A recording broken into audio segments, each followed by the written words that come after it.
Hi, welcome to my balcony garden. We're going to talk about today. Hi guys, I'm back again. Today we're going to have an update on some of the things that I've done, right? My first update is going to be on the soursop tree.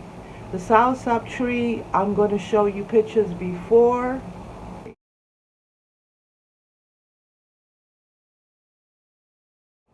and then pictures now, right? So let's go to the pictures now of the soursop tree. Here is my soursop tree now. Now that I have repotted the tree, you see how lush the leaves came in and how nice and big it's getting, right? If you looked at the picture before, which I'm placing in the video, you will see that it looks a lot better. It's getting new growth, new leaves. It looks a lot better than it did, right? It needs a little water right now, but other than that, it's fine. Let's go into the reason why I replanted it. I've had the tree for 3 years. I should have replanted it every year or every 6 months. When I say replant, I mean repot. You can repot it in the same pot or you can put it in a bigger pot. It's up to you. But you must address the bottom part of the plant every 6 months to a year. You can let it go for a year if the plant looks good, right? I let it go for 3 years. The plant was looking good. It depends on the growth of the plant, how fast it grows, right? Once you pull it out of the pot that it's been in, two things are going to happen. Either the plant is going to be root bound, where it has no more space to grow, and that's why it starts to look sad and lose leaves, and you're doing everything to it and you don't know why. It's because you need to look inside the pot where the dirt is. Yes, there'll be dirt on top, but when you get down into the pot and you take the tree out of the pot, you'll see the roots have eaten up most of the dirt and the nutrients out of the pot.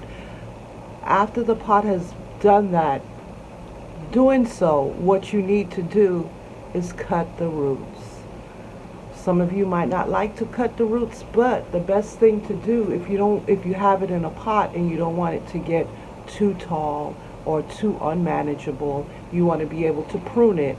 That is the time you take it out of the pot, you leave 1 inch to 1.5 inches of root system on the plant. You don't cut off all the roots. You leave about 1 inch to 1.5 inches of roots on the bottom. You saw on the video, which I will link in the description, the soursop video, repotting the soursop plant, that I cut some of the roots. I left about 1 inch, I think it was, on the plant, right? Then I put fresh dirt into the pot where it would be more minerals for the plant, more, food. The dirt offers food to the plant, so more dirt, more nourishment for the plant. Repotted it in, it was a pot inside of a pot, so I put it in the bigger pot that was outside because I was planning to do that anyway. So once I put it into that pot and repotted it, it started to grow new leaves, new stems, new branches, which that's a sign that the tree loves it and it's taking off, right? So with soursop, you take the leaves to make a tea. The tea is medicinal. It's a medicinal tea that will help get rid of the cancer bacteria in your body, right? That and guinea hen weed. Those are the two weeds that work very well. The two plants, or a plant and a tree that works very well together, right? You make teas from both of them. You don't mix the teas, you separate the teas. You make the soursop tea first, or the guinea hen tea first, and you'll drink that, and then later on in the day you'll drink the other one. You do that for 2 weeks, take a break so your body doesn't get used to it, and start it all over again, right? That's how you do that. But the soursop tree is a very good tree. Now, because I have it in a pot, if the bees doesn't come to pollinate my tree on the balcony, I have already learned how to self-pollinate this plant. It gives off the first flowering it gives off is the male, and then the rest of the flowers it gives off is the female. So you'll take the pollen from the male and brush it on all the female plants so that you're guaranteed fruits from all the blooms, right? So you'll get a lot of blooms from it.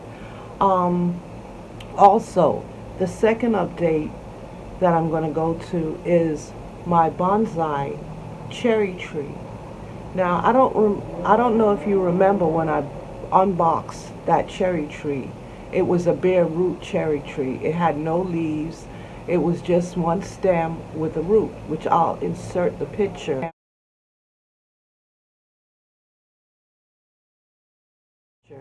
And then if you would like to see the cherry tree now, I will show you a picture of the cherry tree now. So this is how the cherry tree is coming along. If you notice, there's a lot of leaves on the cherry tree. It's a bonsai cherry tree, so it's not going to get that big, right? So it is producing a lot of leaves. So now I'm waiting for the blooms to come on this cherry tree, right? I don't know if it's going to get a lot of branches. There's a branch off to the side there. There's another one, looks like it's coming there. But this is how the cherry tree looks now. It's no longer bare root. It has a lot of leaves, and hopefully we'll be eating cherries soon. Okay? So, yeah, I say that to say that, okay, so the cherry tree is doing fine. I bought it from Amazon, and a lot of people don't like to buy their stuff from Amazon. I don't mind because I haven't had a problem with it. In fact, I've had a problem with buying seeds from the box store and not getting what I want in the seed packet. So mistakes do happen along the way, whether it's through the big box store or through buying from sellers on Amazon, because Amazon is not the one selling the live plants. It's a nursery on Amazon selling it, right? So, you know, when you're buying something off of Amazon from one of the sellers, you look at their ratings. You see how well their ratings are, how good, their customer service is, how good they are on selling. That brings me to my video of making money in your garden. That's we have sellers on Amazon, Walmart, Shopify, Etsy, Target. You have people that sell their goods. So all the stuff you buy on those stores are not from those stores. Yes, they carry the name, but they're usually from sellers. If you're buying plants and seeds, they're usually from seller accounts, individual sellers that sells those items, right? Where you could sell those items and make money also, which you could also sell your own seeds, sell your own cuttings, air root trees and sell it on there. There's so many things you can do making money in the garden, right? So now I'm going to give you an update on the things I bought at a discount. I don't know if you remember the fig tree that I had bought that had brown spots on the leaves, and I researched what to do with the brown spots on the leaves, and the advice I had received was to take the leaves off of the tree, which I did. I took all the leaves off the tree. Now I'm going to show you a picture of the tree before when I took the leaves off.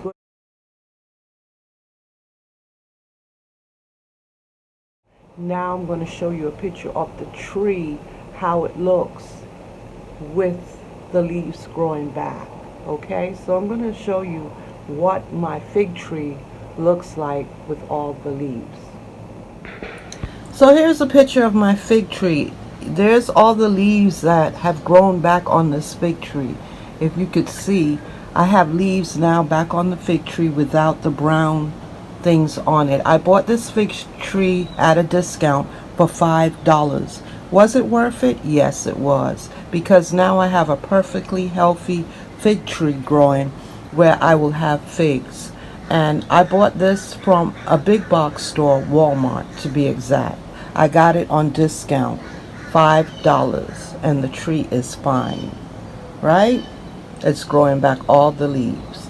And hopefully I will get figs from this tree soon. Maybe not this year, but maybe next year. And the last plant I want to talk about is my dwarf Cavendish banana tree. It's a small banana tree, it's a dwarf. I got that for $5 also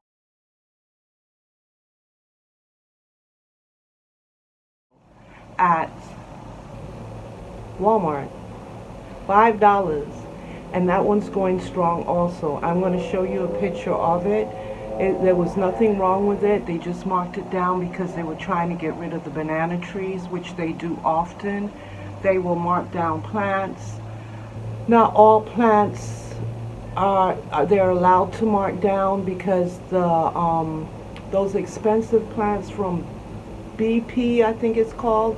I'm not sure of the name of the plant company. There's a company that their plants are more expensive than all the others. They don't mark down their plants, they take their plants back.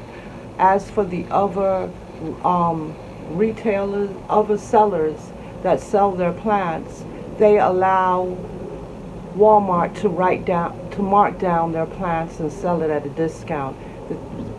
That being said, I had bought a tomato tree for $1 because it was marked down from the other seller, not from the one that sells the tomatoes very expensive.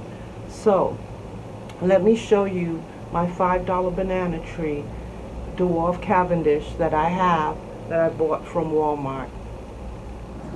So this is my banana tree that I had bought from Walmart for $5. It's a dwarf Cavendish, and yes, I bought it it was marked down, and I got it for $5 at Walmart.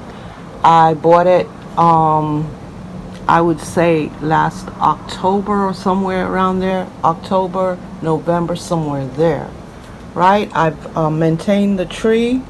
It's very easy. Everything comes out of the middle of the tree. If you see the new leaf coming out the middle.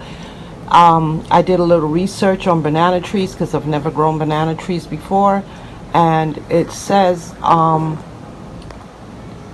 they say never leave more than 4 leaves on the banana tree because you want the energy to go towards the fruit and not the leaves. I had a ton of leaves on this banana tree, which I cut off to maintain. I'm maintaining 4 leaves on this tree, and right now it has the 5th leaf coming out. So I guess I will be cutting off another leaf to keep it at 4 leaves. This thing had a lot of leaves coming out. I wanted to put its energy on fruiting, right? So yes, so that is what I have for you today. Thank you for joining me, and I'll see you again in another episode. Thank you.